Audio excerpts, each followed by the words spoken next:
power and political persecution. What else would he say? Alam mo naman sabihin niya, tama lahat yan. Dapat talaga siya. It's nothing surprising. We've heard these statements from Congressman Pulong before. I just see his reaction to that. But he's by Pulong Duterte about Sara Duterte. So not exactly surprising. Okay? Thank you, sir. Sir, we have Richmond Quevedo from Tribune.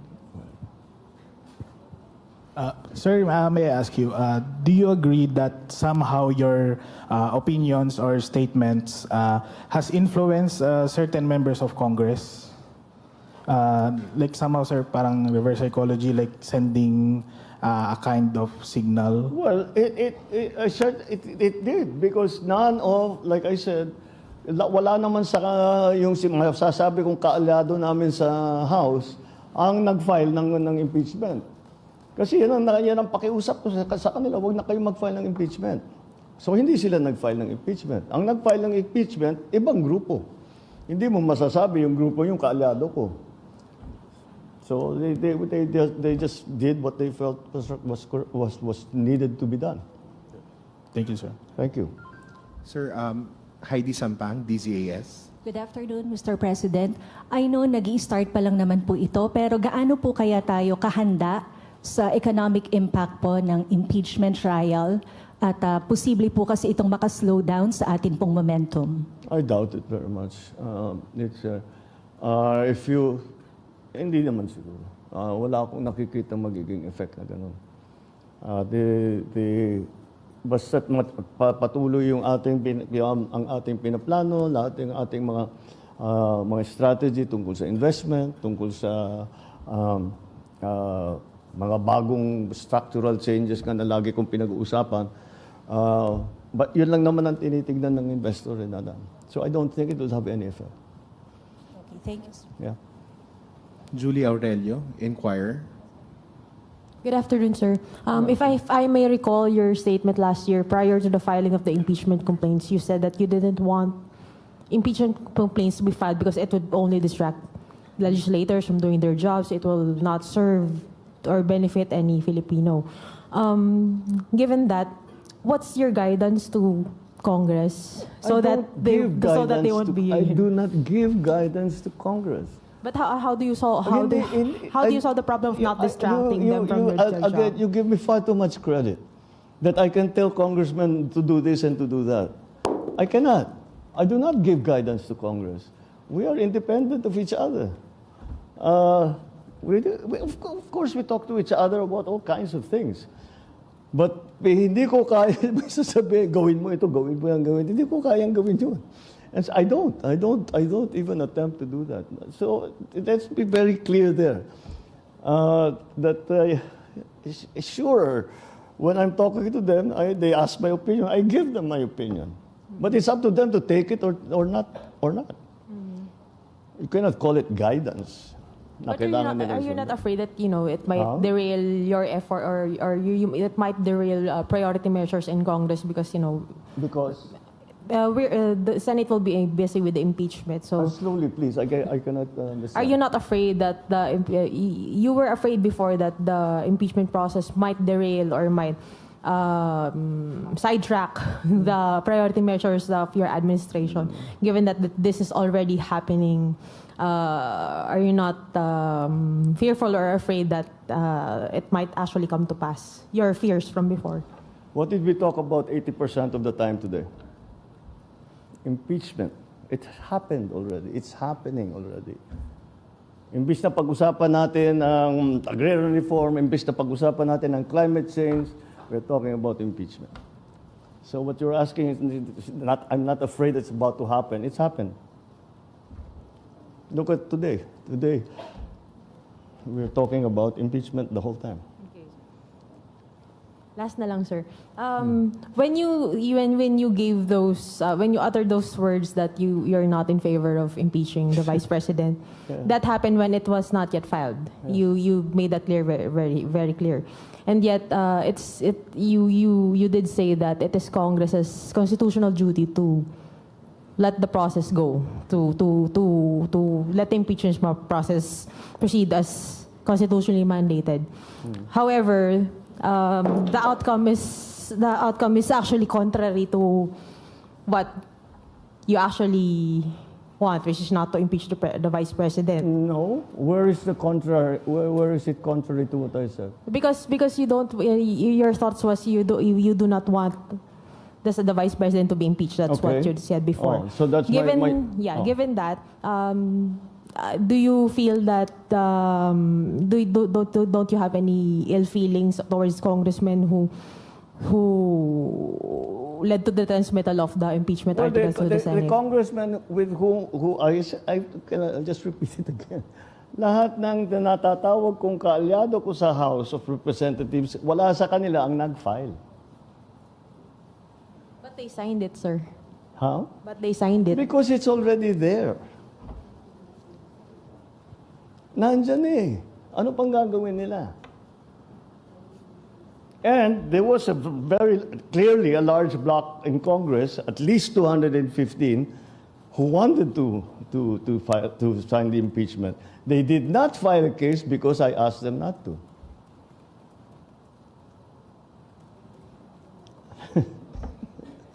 Paikot-ikot na tayo. I'm sorry? Mr. President, did you not ask them not to sign the impeachment complaint? Since sabi niyo po na napakiusapan niyo sila. Nobody filed. None of the members of the parties that we are in alliance with filed an impeachment complaint. Yes po, sabi niyo napakiusapan niyo sila na wag mag-file kaya wala pong nag-file na kaalyado ninyo. Hindi niyo rin po ba sila napakiusapan na wag mag-sign dun sa itinransmit sa Senado Ay, para wala sa na akong pakialam doon.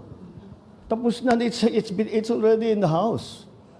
That's the House decision. Yung congressman ang magde-decide kung ano yung gagawin niya.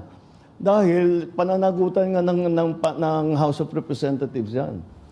You keep, there's this constant implication that I am somehow giving instructions and making utos do this and do that and do that. That's not the case at all. That's not how it works. Not at all. Not at all. Thank you very much, Mr. President. All right? Okay na tayo. Oh, sige. Thank you. Okay, see you next month.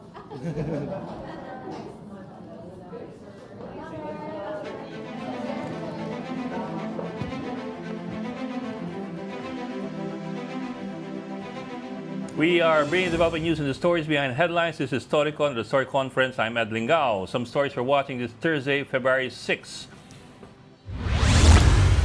Senate President Escudero says there will be no impeachment trial against VP Sara Duterte during the session break. Escudero says that the trial will not start until the upper chamber resumes session on June 2. He explains that an impeachment can only be convened in a plenary session. ACT-CIS party list Congressman Erwin Tulfo explains why he did not sign the impeachment complaint against VP Duterte. He cites the need for impartiality should he win a Senate seat in the upcoming elections and serve as a senator judge. And President Bongbong Marcos extends the term of PNP Chief General Romel Marbil by 4 months. This allows him to remain in office past the mandatory retirement age of 56 and past the local and national elections on May 12. The extension takes effect on February 7. And joining us today is Storycon's resident political pundit, Tito Raul Llamas. Finally, you're here and we can grill you on what happened yesterday and what's going to happen next few days and the next 4 months. Dito naman ako through Zoom ko naman. Iba pa rin pag nandito kayo. Dito kasi pwede ang kutin eh. And for the Philippine Star, Editor-in-Chief Ami Pamintuan. Natatawa si Ami sa atin. Pulang-pula, oh. Hi, good afternoon. Magandang hapon sa'yo, Ami Pamintuan. Humihiyaw yung pula mo. Ami, humihiyaw, Oo. Nanonood kasi Kasi ako Parang- nung pula doon BBM, di ba pula? Parang jacket ni Gretchen Oh, kung ulit. humihiyaw. Paikot-ikot yung question, paulit-ulit. Napansin din niya. Nakukonsumi na akong pakinig ng paulit-ulit. At a certain point, the president Wala appeared daw to be, siyang pakialam, ano ba kaya? getting frustrated. Parang hindi sakwa ko yun, hindi sa journalism class ko yun.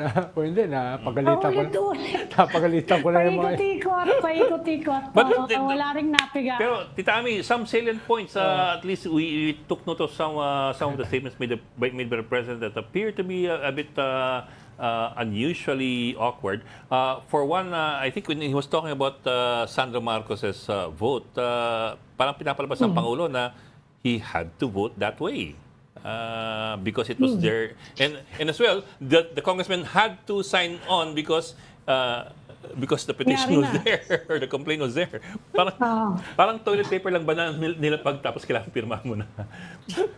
Hindi na daw hindi na daw hindi naman daw yung mga kaalyado niya yung nag-file. Hindi nag-file. Pero So sinunod din daw siya. Pero mga Sinunod din siya kasi yun ang tinatanong, di ba? Pero Na hindi kaya ta sinunod ng mga yung text mo. Hindi kaya ta nasunod. Hindi naman daw yung kaalyado niya yung nag-file. At teka, ngayon, nagumpisa na. So, we have to let the process continue. But May the proseso yan 215 congressmen signed on. more than 240 na. So hindi niya kaya dati. Over Akala ko sa two-thirds majority na. siya. More than 240 na yung pumirma. May mga humabol pa eh. Yung iba kasi wala out of the country, yung iba nasa probinsya, yung iba may sakit. So mukhang tataas pa yan. Ronald, bakit kaya sila humahabol? Ha? Bakit stand up to be counted? Bakit ganon? Hindi ko na sasagot. After sitting on the complaint, sabi nga ni Chief Escudero, uupo-upuan nyo yan ng 2 buwan tapos Tapos mamadaliin nyo kami. Bakit nga minadaling bigla-bigla? At ngayon, Hindi ko they're na- all rushing to sign up. Actually, ang pinakamahalagang factor naman dyan, hindi yung Kongreso. Yung presidente kasi, ang main reason, the elephant in the room kung bakit na-delay, dahil ayaw nga ng presidente. Diba? Eventually, ay paliwanag nga niya kanina, dahil na-file na ng mga hindi naman niya kaalyado, wala nang choice yung kanyang mga kaalyado. No? Yun ang sabi niya kanina. Pero ang major factor kung bakit na-delay ay the president himself. Diba? Pero, Tito Ronald, At least na-delay niya. Kaya Na-delay niya, di ba? Oo, kaya yung reklamo ni Cheese, huwag na i-address lang sa Kongreso. I-address din niya sa presidente. Diba? pero legislators considering an impeachment complaint is ministerial, it is part of their duty, but signing on to the complaint is an option, not necessarily a duty. In other words, that's a choice. Yes, they can made. sign. That's an active They choice can made. sign, pwede silang hindi mag-sign. Diba? Ang mahalaga, ma-table nila. No? Kung na-file na. No? Kung na-file na. Kaya medyo hindi ganun katama yung statement ng presidente na dahil na-file na, wala na silang choice. Actually, may choice sila. Parang ano naman, Bumoto o hindi parang bumoto. napilitan sila bigla. Oo. Pero sinasabi ko lang, dapat sisihin din ng Senate President na kaya na-delay, hindi lang dahil sa Kongreso. Na-delay dahil nga yung Presidente naglabas ng statement 3-4 months ago na ayaw niya ng impeachment. Kaya nag-hesitate. No? Kaya ang nag-file, basically, opposition. Ang nag-file ay basically yung mga nasa minority. Ang nag-file yung mga usual suspect na laging bumabanat sa gobyerno. No? Kaya, nung na-file na, ay hindi naman kaagad na table dahil nga, ang gusto nila, tapusin muna yung budget. At nung natapos naman yung budget, nagkagulo naman sa budget. Diba? Kaya, nadagdagan na naman ng delay. Diba? Pero nung na-file na, ayun, kailangan na magbotohan. At eventually nga, nagkaroon na ng botohan at more than 2/3. No? Ang kanina, ang bilang ko, more than 240 na eh. At baka madagdagan pa yan. No? Kahit na-transmit na sa Senado. Ang debate ngayon... Yun na nga, Ronald. Bakit sila ngayon biglang parang nagkakandara pa yata na mag-sign up? Hindi ko na sasagutin yan. Parang patibong yan nung editor ng Philippine Star. No? Parang patibong. Nararamdaman ko, parang patibong yung tanong no? Saka hindi ba, meron ding speculation, Ronald, na dahil nga dun sa gulo sa budget, kaya biglang tinuloy yung impeachment. Oo, hindi ko na rin sasagutin yan. No? Ah, Pero hindi ba? ang sagot dyan ni Ed Lingao ay binabago yung narrative. Bigla tayo na, divert yung attention nating lahat, di ba? Oo, ang sagot dyan ni Ed Lingao ay nabago at least yung kwento. No? Lalo na Kaya nga, di ba? Wag the dog. lalo na last Monday, naaprubahan yung 200 peso minimum wage increase. O, di ba? Masaya yon para sa mga minimum wage earners. Tapos, napalitan yung head ng PhilHealth. Dahil hindi daw sanay sa politika, pagod na. O, di ba? Maganda yon. Sabi nga ng mga advocates, health advocates, may respeto raw sila dito sa bagong pumalit. So nakakadagdag yon para baguhin yung naratiba. At hindi ko sinasabi na yun ay dahil sa Budget. Oo, wala akong sinasabing ganon. Pero nakatulong siya. I-imply mo lang. Okay. Bok, kung 240 signatories doon sa impeachment complaint, that's 78% of Medyo Congress. mahina ako sa mathematics. 78%. That's almost 8 out of every 10 congressmen signed on to the impeachment complaint. At mukhang may iba pang pipirma. That's unusually high, but at the same time, that could be inconsequential if you listen at least on the surface. Doon sa sinabi ni Chief Escudero kanina, ni Senate President, na parang hindi gagalaw yan during the break at pagbalik namin ng June 2. Yes. Pero Sa parang kanang hindi yan, ganun so, anong issue nun? parang hindi ganun kasolido yung kanyang paliwanag. Dahil wala namang nakalagay sa rules o kahit anong batas na sinasabi na hindi pwedeng gawin ng na hindi pwedeng magkaroon ng special session na lahat ay dadalo plenary. Pwede naman magkaroon ng plenary na special, no? Before, di ba? Kaya hindi ko masyadong maintindihan. Sa bagay, hindi naman kilala si Senator Chief Escudero as a legal luminary. No, hindi naman siya, di ba? Kilala siya as a congressman, as a politician. No? Kaya, Okay. Bok, ito, I did a quick look at the Constitution and the Senate rules on impeachment. Sa Constitution, there's nothing in the Constitution that regulates or limits the Senate's power on when to convene into an impeachment court. It just says that the Senate has the sole power to try and decide all cases of impeachment. And when sitting on that, for that purpose, senators have to make an oath of affirmation. Okay, blah, blah, blah. The other one is yung Senate rules passed noong 2011 ng SP pa si Juan Ponce Enrile. Resolution number 39 on the rules of procedure for the Senate on impeachment trial. Ito rin nakalagay. Number 1, when the Senate receives the articles of impeachment, the President of the Senate shall inform the House that the Senate shall take proper order on the subject of impeachment and shall be ready to receive the prosecutors on such time and date as the Senate may specify. Hindi umabot doon dahil for some reason hindi ni-recognize sa plenary ng Senado yung pagdating ng transmittal.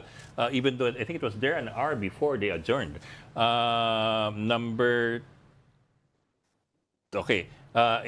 Another one is before proceeding to the consideration of the articles of impeachment, the presiding officer, the SPON, shall administer the prescribed oath of affirmation to members of the Senate. Then President blah, blah, blah. So yun lang yun. Everything else is about the impeachment per se, once gumulong na siya. How to subpoena, how often to have hearings and all that. Pero nothing on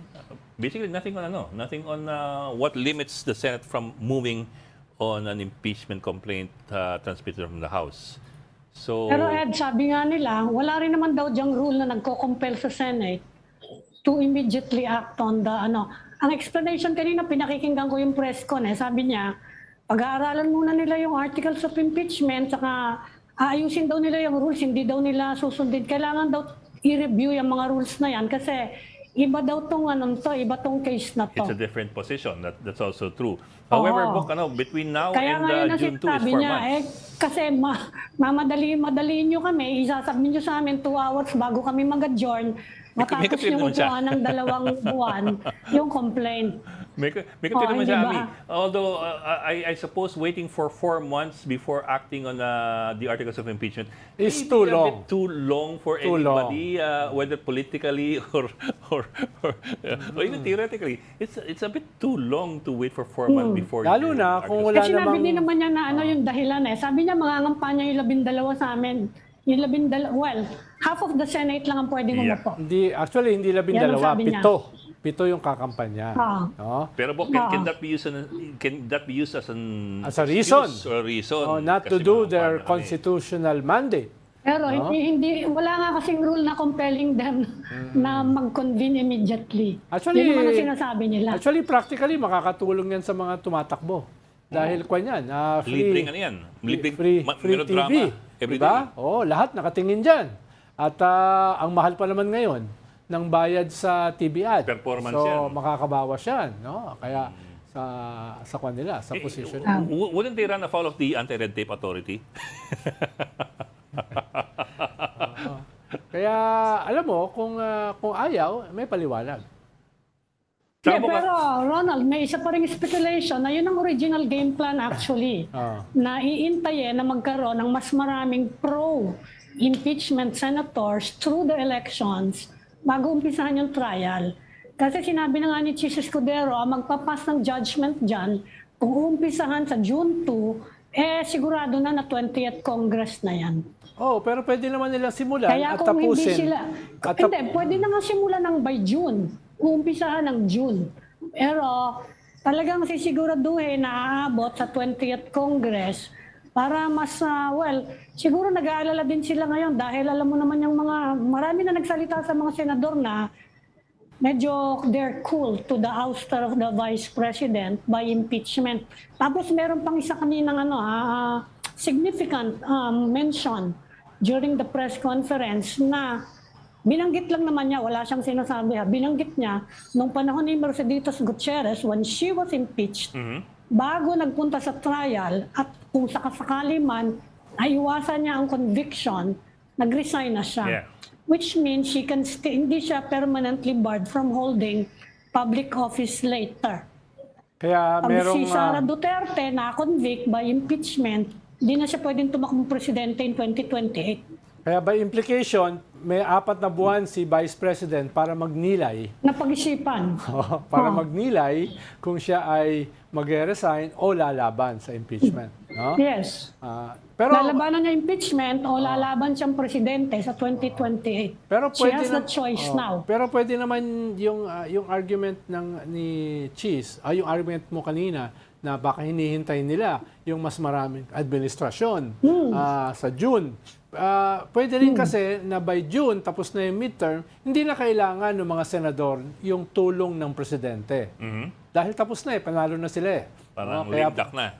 Pwede rin mangyari yon, no? Kaya pwede rin simulan ngayon, pero dahil sa limitasyon ng panahon at dahil election, tatapusin practically sa 20th Congress. No? Dahil kung June 2, manipis yan, 6 session days na lang ang naiiwan para sa lumang senador. Tatapusin na sa 20th Congress. Itatapon siya dun sa susunod na Congress. Pero yung Yan ang kasi, sinabi. ang kasi dyan, tinransmit dun sa lumang kongreso. Tinransmit sa 19th Congress nung 19th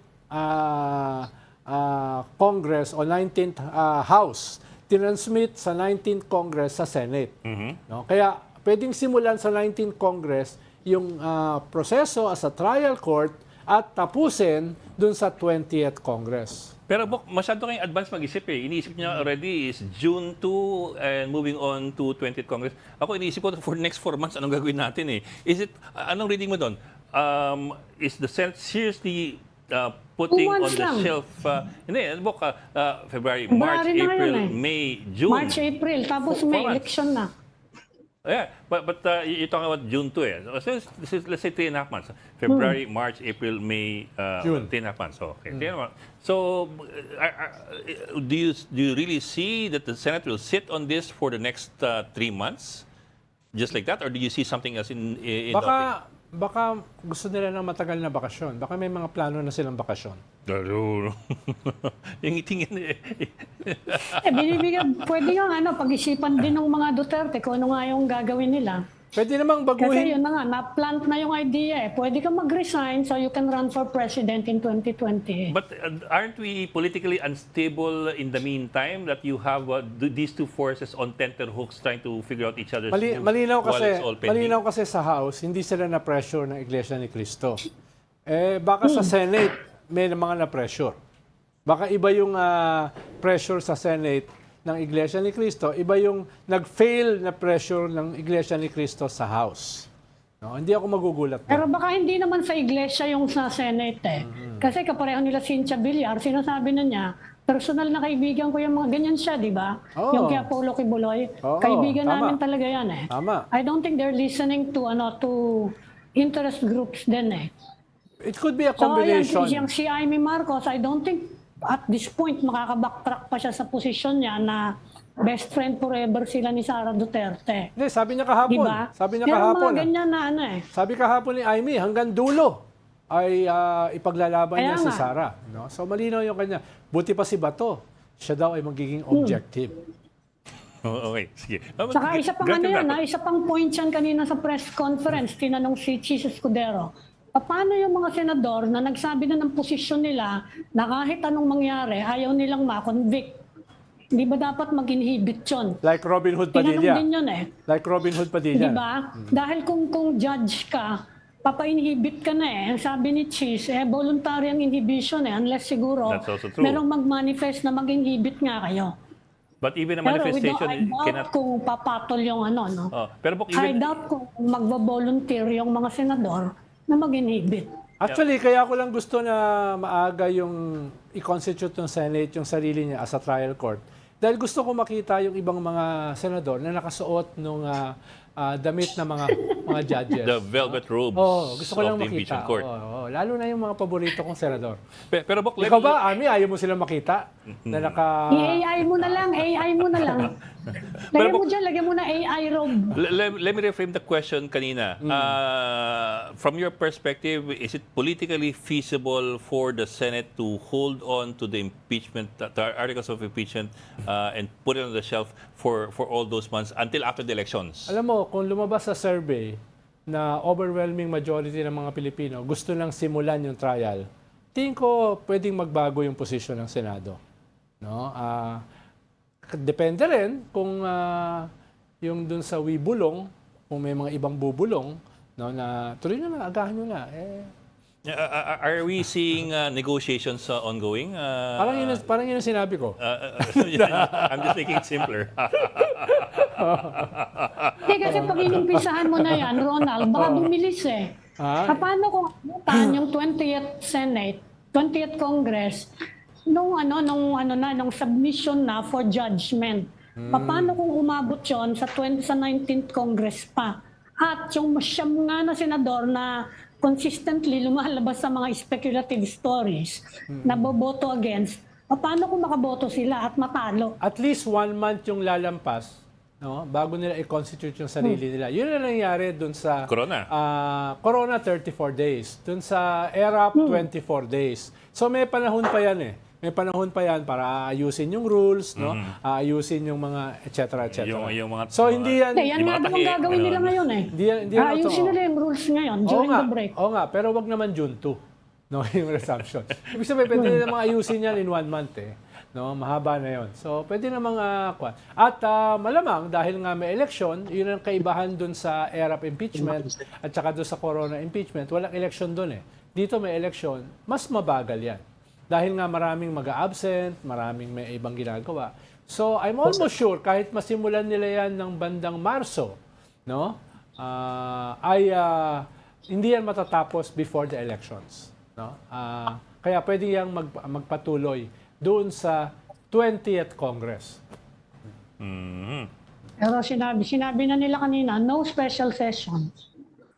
Oo nga, pero Yan na yan. pwede nila sabihin, may isang expert na sinabi sa amin, pwede pala.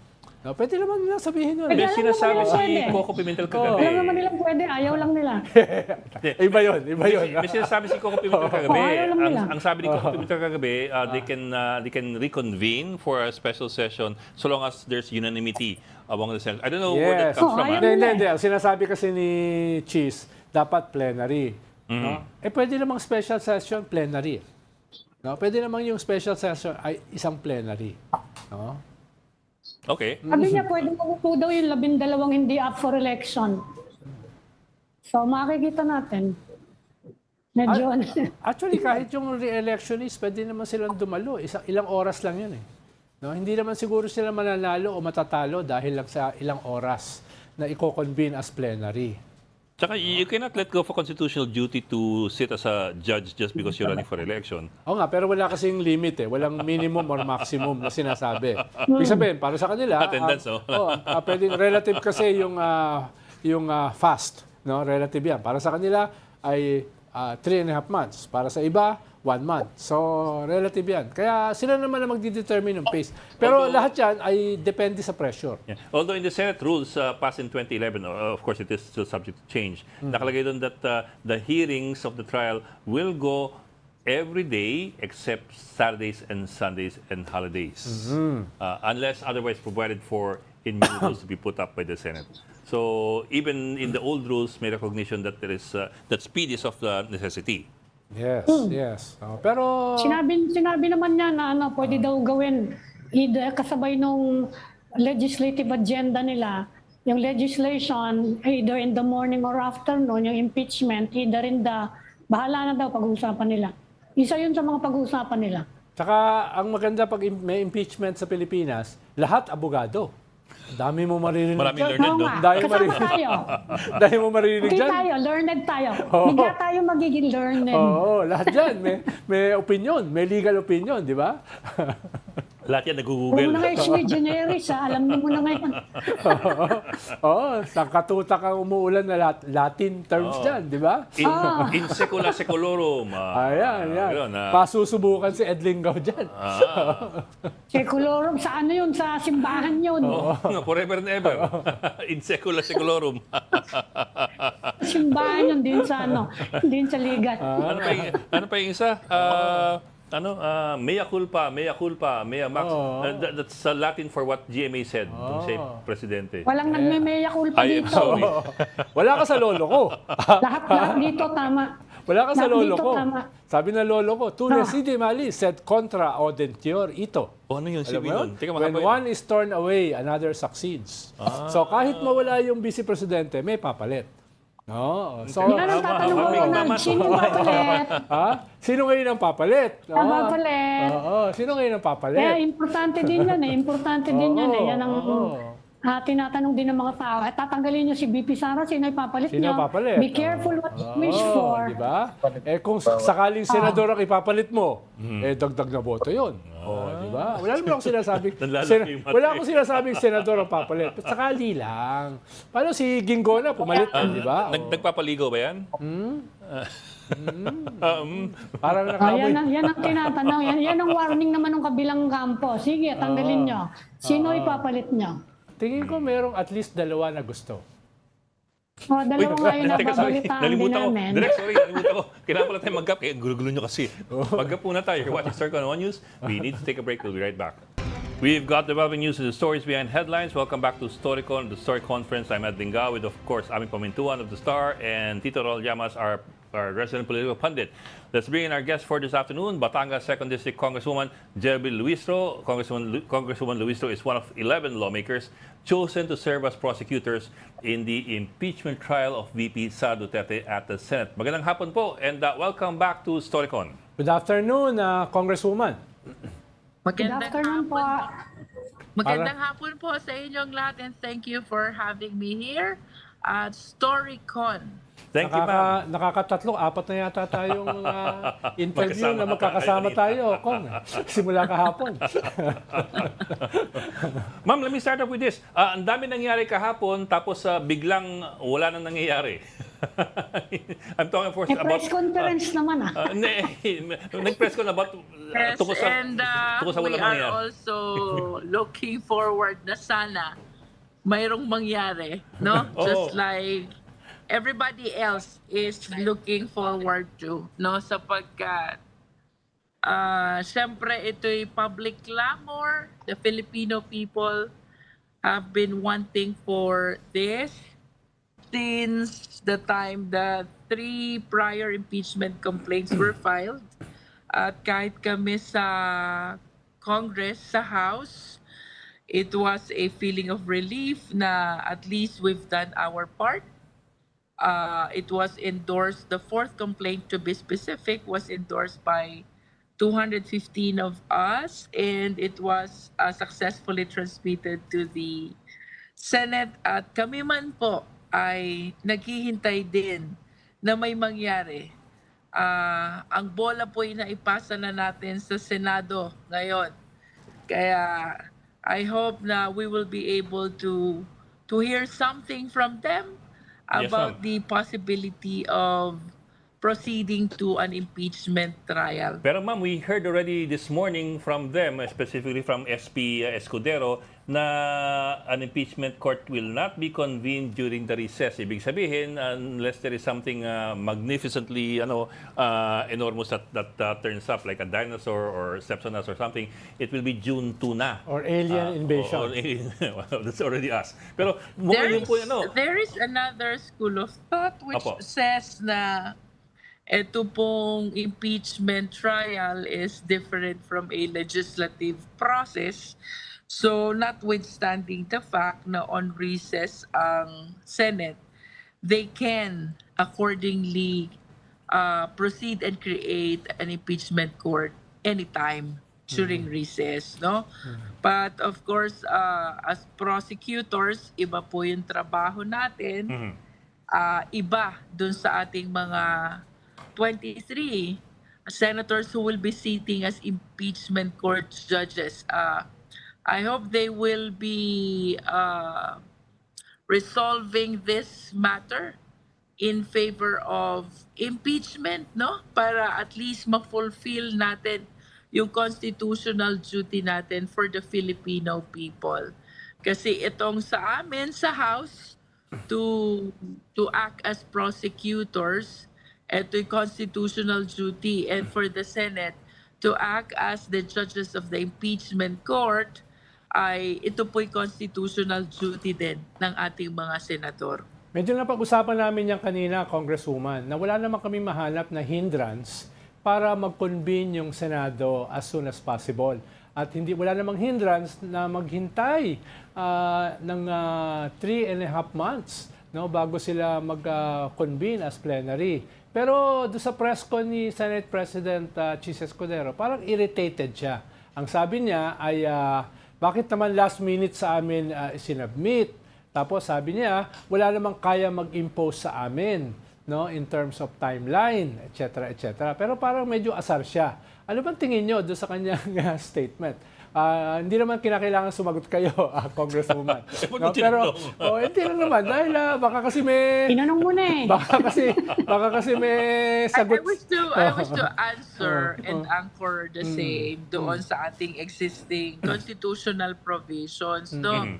Sabi nyo nga, Sir Ronald, ay wala namang nagbabawal, wala namang hindrance. Actually, if you will examine the provisions of the Constitution, the Constitution is silent. The Yes, ma'am. wordings merely are, shall immediately convene an impeachment court.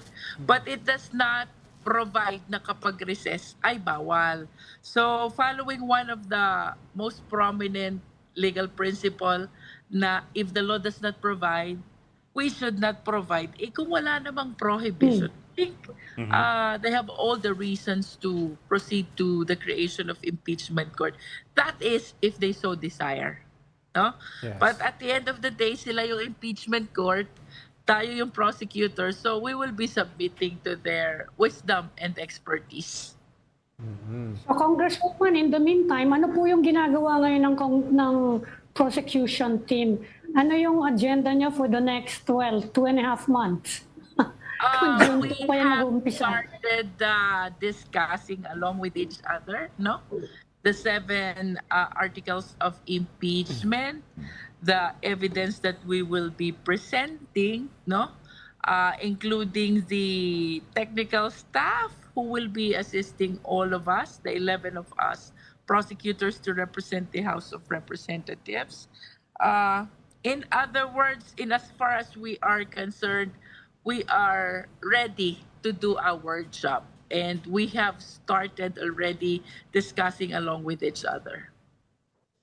Congresswoman, hanggang ngayon, hindi nawawala yung speculation na there is some influence from Malacanang on the movements in the House of Representatives.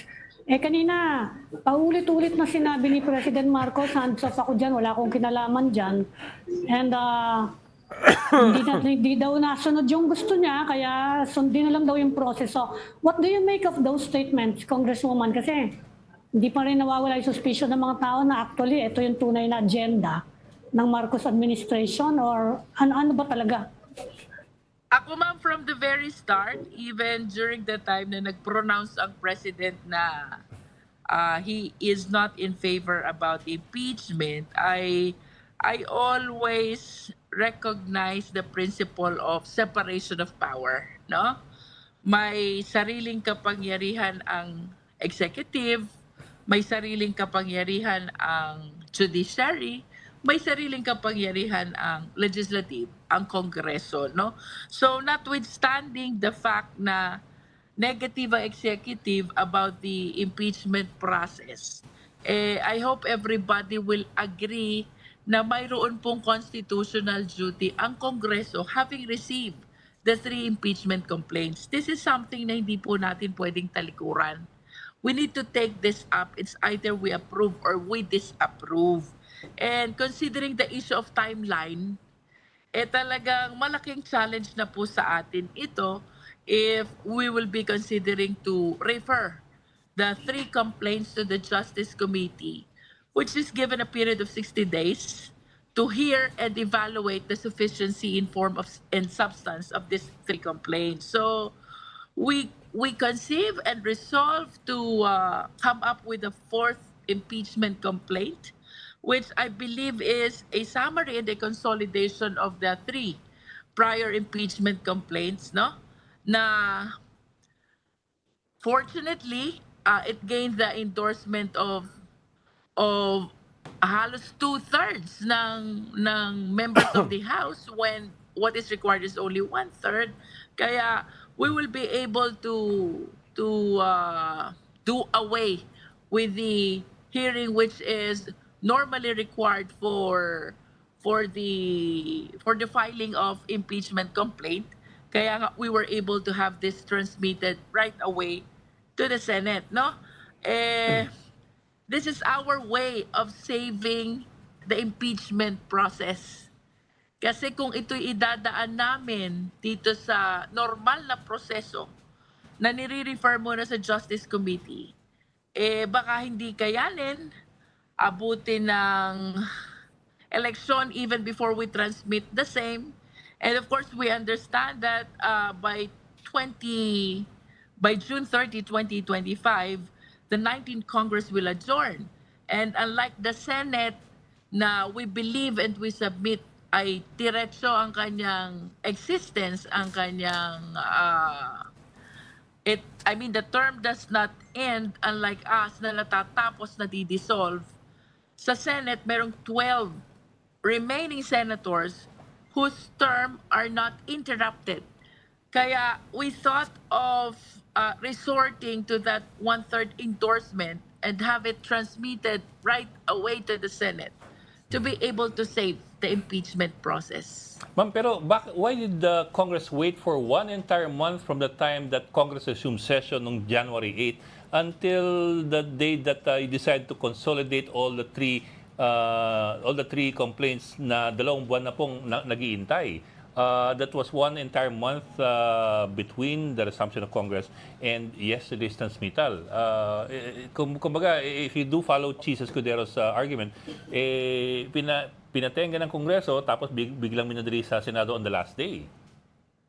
Actually, yung period of time between January 8 and the filing yesterday, no, Yes, ma'am. as you mentioned, all the congressmen are doing their own evaluation. Most of us requested for their own copies of the impeachment complaints from the Office of the Secretary General. Kaya lang, it reached the point na the national parties, initiated to have this consensus and move to come up with this 4th impeachment complaint, which is actually a consolidation of the 3 prior complaints, no? Bagaman meron kayong na-observe na bakit natagalan, I wish to believe naman yung period of time na yon merong kanya-kanyang pag-aaral na ginagawa ang mga members ng House until a meeting was initiated by the parties, which led to this fourth impeachment complaint na immediately nga we transmitted to the Senate. In fairness to all the members of the House, pagaman hindi ganun kabilis ang aming naging transmittal, ay the way I see it ay yung period of time na yon ginugol ng mga congressmen in evaluating the complaints, the prior complaints that were filed before the office of the Secretary General. Yes, ma'am. On a more trivial question, Congresswoman, tinransmit kasi yung impeachment sa Senate nung 215 signatures na. Pero ngayon, ang balita ko, more than 240 na. At may mga iba pang humahabol. Pwede ba yon na na-transmit na pero pwede pa bang humabol yung mga iba para pumirma? Hindi ba yan exam finish, submit all the papers? No? Hindi ba ganun yung kwan pag na-transmit na? Touch move na. Oh. This is my personal opinion, no? I believe that just like any other affidavit, no? Pwede supplemental affidavit, especially considering na hindi pa naman nag-start yung impeachment trial. Kasi itong ating impeachment complaint na ito, this will form part of the evidence to be presented in court, and considering na wala pa ng presentation of evidence na nagaganap, I don't see anything wrong kung mayroong mga supplemental affidavit bearing the additional endorsement of the other members of the House. I'm not particular about the number, no, but I know for a fact maraming humahabol na House members supporting the fourth impeachment complaint. Ma'am, we're actually already out of time, pero pahabol lang very, very quickly po. You mentioned kanina na sana mapaandar na sa Senado, bagamat sabi ni SP Cheese mukhang June 2 pa. Is there anything that can be done or that you can do, for example, from Congress to make sure that things start moving before pa June 2? I humbly believe, Edna, from our end, wala kaming magagawa. Kasi the impeachment court is the Senate, no? So hanggat hindi sila nagko-convene as an impeachment court, hanggat hindi sila nanunumpa as judges of the impeachment court, I don't think we will be able to start this impeachment trial. So indeed, ang bola po'y nasa sa Senado ngayon. Okay. Maraming salamat for joining us this afternoon, Johnny Storycon, Batangas 2nd District Congresswoman Jelby Luistro. Thank you, ma'am, for joining us again. Salamat, Maraming Congresswoman. Thank you, Congresswoman. Thank you po. Thank you. And thank you for joining us today. Aming pamintuan ng Prinsesa ng Parañaque at Tito Raul Humihiyaw ang pula. ang prinsipe ng Pari at mga political pundits. Join us again tomorrow 4 p.m. for the Storycon. I'm Ed Linga. We are One News, all sides, all the time. Ang dami nagagalit sa akin, political. This is the Story Conference Group or the Storycon Group.